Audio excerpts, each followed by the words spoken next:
কথায় আছে ভোগ দর্শনই দুর্ভোগ কাটে, তাই আমার সাথে সাথে আপনারাও ভোগ দর্শন করুন।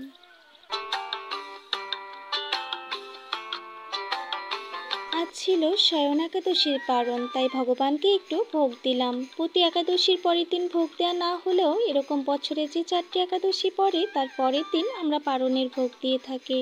তাই আজ খুব ভোরে ঘুম থেকে উঠে গেলাম, এরপর স্নান করে এসে ভোগের আয়োজন শুরু করে দিলাম। মা হাতে হাতে সব গুছিয়ে দিয়েছিল, যে জন্য রান্নাটা খুব দ্রুত শেষ হয়ে গেল। ভোগ রান্না শেষ হওয়ার পর এবার আমি ভোগের থালা সাজিয়ে নিলাম।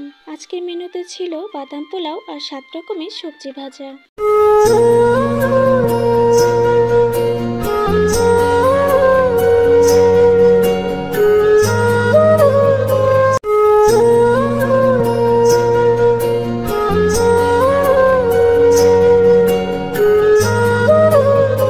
ভোগের থালা সাজানোর পর ভগবানকে ভোগ নিবেদন করে দিলাম, এরপর পুজো দিয়ে দিলাম।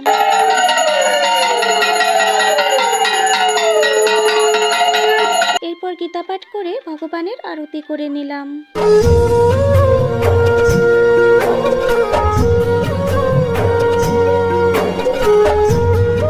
সর্বশেষে ভগবানের কীর্তন করে আজকের পুজো সমর্পণ করলাম। তাহলে বন্ধুরা, আজ এই পর্যন্তই। আজকের এই ভিডিওটি তোমাদের কেমন লাগলো অবশ্যই কমেন্ট করে জানিও। ভালো লাগলে লাইক, কমেন্ট, শেয়ার করে দিও।